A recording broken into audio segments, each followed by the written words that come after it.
अस्सलाम वालेकुम मेरे सादा से पाकिस्तानियों। मेरा नाम रेहान तारिक है और आप मेरा यूट्यूब चैनल और फेसबुक पेज देख रहे हैं। वो इमरानी सर्कस जिसका आगाज़ 2011 में हुआ था, वो सर्कस अब अपने क्लाइमेक्स पे पहुंच गया है।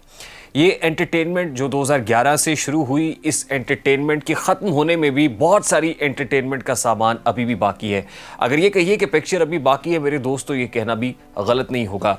शुरू ही से इमरान खान और उनकी पार्टी पाकिस्तानियों को एंटरटेन करते रहे हैं और अब जाते जाते जब इस एंटरटेनमेंट यानी इस सर्कस का धड़न तख्ता हो रहा है, ये सर्कस लपेटा जा रहा है, तो एंटरटेनमेंट है कि रुकने का नाम नहीं ले रही है। साइफर कहानी जिसकी साजिश और कहानी का भांडा फोड़ दिया जनाब आज़म खान साहब ने, और आज तमाम तर हकीकत खुलकर आशिकार हो गई है, तो वो तमाम तर स्टेटमेंट्स सामने आ रहे हैं कि जो स्टेटमेंट साइफर को लेकर दिए गए थे। इमरान खान साहब ने साइफर को अपना मसीहा करार दिया, फिर कहा कि साइफर खो गई है। फवाद चौधरी आए और कहा कि नहीं साइफर खोई नहीं है, बल्कि साइफर हमारे पास मौजूद है। आज़म खान साइफर से मुताल्लिक क्या कहते रहे, क्योंकि उस कॉल के अंदर सुना गया था, वो जो ऑडियो सामने आई थी उसके अंदर इसके साथ ये कहा गया कि हम खेलेंगे, और फिर कहा कि मिनट्स ऑफ मीटिंग को अपने मुताबिक बनाऊंगा। तो ये सारे मामलात यानी उछल कूद पाकिस्तान तहरीक इंसाफ के चेयरमैन पीटीआई इमरान खान के जो राइट लेफ्ट लोग बैठे हुए थे, उनके रुफ़का की उछल कूद से महसूस हो रहा है कि ये खूब एंटरटेनमेंट है और आने वाले दिनों में भी ये एंटरटेनमेंट जारी रहेगी। अब सवाल ये है कि हुकूमत को क्या करना चाहिए इस सारे मामले में, हुकूमत के करने का क्या है। जब आपने ये इस्टेब्लिश कर लिया और आज़म खान ने 164 का इकबाली बयान दे दिया, तो ये कोई इतनी सादा सी बात तो नहीं है। 2011 में अगर इमरान खान को फ्लरिश किया गया, तो इसमें एक बहुत बड़ा इल्ज़ाम यह है कि उस वक्त की जो फ़ौजी इस्टेब्लिशमेंट है उसका हाथ इमरान खान के सर पर था। यानी फ़ौजी इस्टेब्लिशमेंट की दस्ते शफ़क़त से इमरान खान साहब मुल्क में फल फूल रहे थे, कल पुर्ज़े निकाल रहे थे। और आज इमरान खान के ख़िलाफ़ जो चार्जशीट है वो ये है कि ये वो आदमी है जो रियासत मुखालिफ है। अगर अमेरिका के ख़िलाफ़ बयानिया बनाया तो रियासत मुखालिफ बयानिया बनाया। अगर सानहा 9 मई हुआ तो ये रियासत मुखालिफ हुआ। इससे रियासत पाकिस्तान को नुकसान पहुँचाया गया, रियासत पाकिस्तान को तोड़ने की कोशिश की गई। इमरान खान मुल्क को तकसीम करना चाहता है, और उस वक्त जो इमरान खान को जो है वो बड़ा कर रहे थे, इमरान खान को नरिश कर रहे थे और वो इस्टेब्लिशमेंट की नर्सरी में पल रहे थे, तो उस वक्त रियासत उनके सर पर हाथ रखे हुई थी। आज वही रियासत, उस वक्त की रियासत, उस वक्त की फौजी इस्टेब्लिशमेंट जिसने चेयरमैन पीटीआई इमरान खान को इस काबिल बनाया कि वो वज़ीर आज़म पाकिस्तान बने, वो इस मनसब पर पहुँचे कि मुल्क के साथ खिलवाड़ करें, आज वही इमरान खान को ये साबित कर रही है कि मुल्क के अंदर अगर कोई रियासत मुखालिफ अंसर है तो वो इमरान खान है, और जो भी इमरान खान के साथ खड़ा होगा वो रियासत मुखालिफ होगा।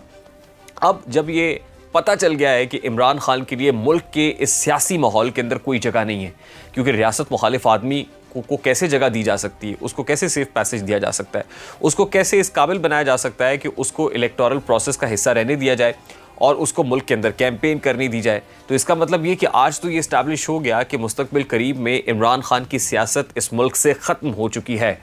लेकिन क्या ये इतना आसान है? आसान तो ये है कि हुकूमत ये सब कुछ सामने आने के बाद एक मुकदमा दर्ज करे और उन किरदारों के ख़िलाफ़ दर्ज करे जो इसके अंदर मुलव्वस थे, जो इस ख़ास तौर पे साइफर मामले के अंदर थे। उसमें आज राना सनाउल्लाह ने अपनी प्रेस कॉन्फ्रेंस में कह दिया कि शाह महमूद कुरैशी भी थे, वो उस वक्त वज़ीर ख़ारजा थे, और ये कैसे हो सकता है कि वज़ीर ख़ारजा का हाथ इसमें ना हो। शीरी मज़ारी साहिबा भी थी, ये तो आज़म खान ने कह दिया कि शीरी मज़ारी ने कहा था कि इसको इस तरह से प्ले किया जा सकता है। फिर इमरान खान है, फिर आज़म खान खुद है। तो मुकदमा दर्ज होना चाहिए और इस मुकदमे की पैरवी रियासत पाकिस्तान को करनी चाहिए। दूसरी इंपॉर्टेंट चीज़ ये कि एक जॉइंट इन्वेस्टिगेशन टीम बनानी चाहिए, एक इंक्वायरी टीम बनाए और फिर वो इंक्वायरी टीम तहकीकात करे। वो तहकीकात करे उन अवामिल की और उन तमाम तर असरात की कि जो पाकिस्तान की सालमियत को पहुँचे हैं। यानी साइफर साजिश का बयानिया घड़ने से और अमेरिका के ख़िलाफ़ स्टेटमेंट्स दागने से उस वक्त से लेके अब तक, यानी इन 10 साढ़े 10 महीनों के अंदर अंदर रियासत पाकिस्तान को कहाँ कहाँ क्या नुकसान उठाना पड़ा है और उस नुकसान का तखमीना क्या है, यानी उस नुकसान का वॉल्यूम पता लगाया जाए। अभी तक हमने ये बताया कि IMF के साथ जो मामलात हैं वो तय नहीं हो रहे थे, अमेरिका हमसे बहुत नाराज़ हो गया, आलमी सतह पर हमारा तशख़्ख़ुस मजरू हुआ, लोगों की नज़रों में हम गिर गए। वज़ीर आज़म शहबाज शरीफ ने ख़ुद कहा कि जब मैं जाता हूँ तो लोग ये देखते हैं कि मांगने आया है। फिर उन्होंने खुद कहा कि IMF ने हमारे नाक से लकीरें निकलवाई हैं। ये सारा कुछ हुआ है और इंटरनेशनली हमारा को बहुत अच्छा इमेज नहीं गया है। तो फिर ज़रा नुकसान का तखमीना लगाए ना कि रियासत पाकिस्तान को मजमूई तौर पर इसका कितना नुकसान पहुंचा है। तो इस नुकसान का तखमीना सामने आना चाहिए कि इन रियासत मुखालिफ एक्टिविटीज़ ने रियासत पाकिस्तान को कितना नुकसान पहुंचाया है। वो सानहा 9 मई हो, वो साइफर साजिश हो, इससे ये तो इस्टेब्लिश हो गया कि Imran Khan anti state element है। और इस एंटी स्टेट एलिमेंट को बनाने वाले कौन है? बनाने वाली भी स्टेट है। तो यकीनन ये पब्लिक के सामने भी आ रहा होगा कि जब किसी शख्स को इस आउट ऑफ टर्न प्रमोशन दे दी जाती है, आर्टिफिशियली उसको प्रमोट किया जाता है, जिस वक्त वो नहीं बनती उस वक्त भी आप उसको एलिवेट कर देते हैं। तो जहां वो एक नॉन स्टेट एक्टर इस वक्त उसको इस्टेब्लिश करने की कोशिश की जा रही है, वहीं बहुत सारे और लोगों को ऑटोमेटिकली क्लीन चिट भी मिल रही है। उस वक्त वो लोग जो आवाज़ बुलंद करते थे, वो कहते थे कि ये जो कुछ हो रहा है ज़्यादती हो रही है, मुझे क्यों निकाला, मुझे क्यों घर भेजा गया, मेरे ख़िलाफ़ ये मुझे इकामे पर क्यों नाअहल कर दिया गया, अब फिर वो वतन से बाहर रहे, फिर उनको जेल की हवा भी खाना पड़ी। तो इसका मतलब ये कि पैरेलली वो जो कुछ कह रहे थे उसकी जस्टिफिकेशन भी मिल रही है। आज वो भी तमाम तर सवालात पूछने में हक बजानिब तो हैं। यानी उस वक्त जो कुछ हो रहा था इमरान खान को लाने के लिए, किस किस के साथ जुल्म हो रहा था, किस किस के साथ नाइंसाफ़ी हो रही थी, उनके हवारियों को कैसे उठा कर जेलों में बंद किया जा रहा था, वो सियासी हों या वो साबिका ब्यूरोक्रेट्स हों, उनके करियर्स को किस तरह से स्पॉइल किया गया।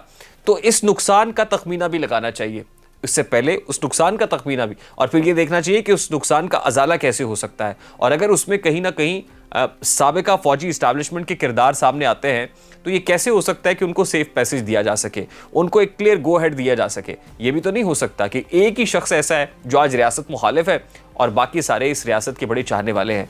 तो फिर तयन तो ये भी करना चाहिए कि इस रियासत मुखालिफ एलिमेंट को बनाने वाले कौन हैं, इसकी इब्तदा कहाँ से हुई थी और उस वक्त क्या सोच कर इस प्रोजेक्ट की दागबेल डाली गई थी और इसे पाए तकमील तक पहुंचाया गया था। क्या आज उनको भी क्लीन चिट मिल जानी चाहिए? क्या आज वो भी बिल्कुल उनके दाग साफ हो गए? अगर आज ये इस्टेब्लिश हो गया कि इमरान खान से ज़्यादा रियासत मुखालिफ कोई नहीं है, तो फिर इमरान खान के जितने सहूलतकार हैं, वो फौजी इस्टेब्लिशमेंट्स में से हों, वो सिविल इस्टेब्लिशमेंट से हों, वो जुडिशरी में से हों, आज उनका भी तयन होना चाहिए। अदरवाइज़ कल फिर हम ऐसे ही प्रोजेक्ट्स को लॉन्च करेंगे और फिर ऐसे ही उनका खात्मा कर रहे होंगे जैसे आज चेयरमैन पीटीआई इमरान खान का होने जा रहा है। मुस्तकबिल करीब के अंदर को बहुत ब्राइट फ्यूचर तो दिखाई नहीं देता, ऑल दो इमरान खान साहब ये कहते हैं कि मेरा फ्यूचर बड़ा ब्राइट है।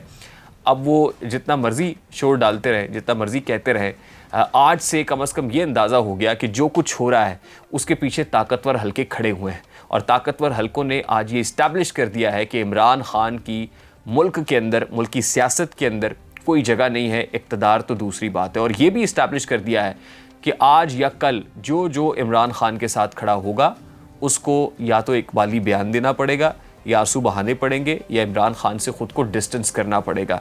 तो सीधी सी बात है, अब इलेक्शंस वाला जो मामला है वो अगर बहुत करीब नहीं तो बहुत दूर भी दिखाई नहीं देता है, क्योंकि जितनी तेज़ी से ये प्रोसेस शुरू हुआ है और जितनी तेज़ी से अब मामला आगे बढ़ रहा है, लगता ये है कि बहुत जल्द किसी की अना की तस्कीन भी हो जाएगी और बहुत जल्द इमरान खान भी बिहाइंड द बार्स होंगे। मुझे रेहान तारिक को इजाज़त दीजिए, अपना बहुत सारा ख्याल रखिएगा। अस्सलाम वालेकुम।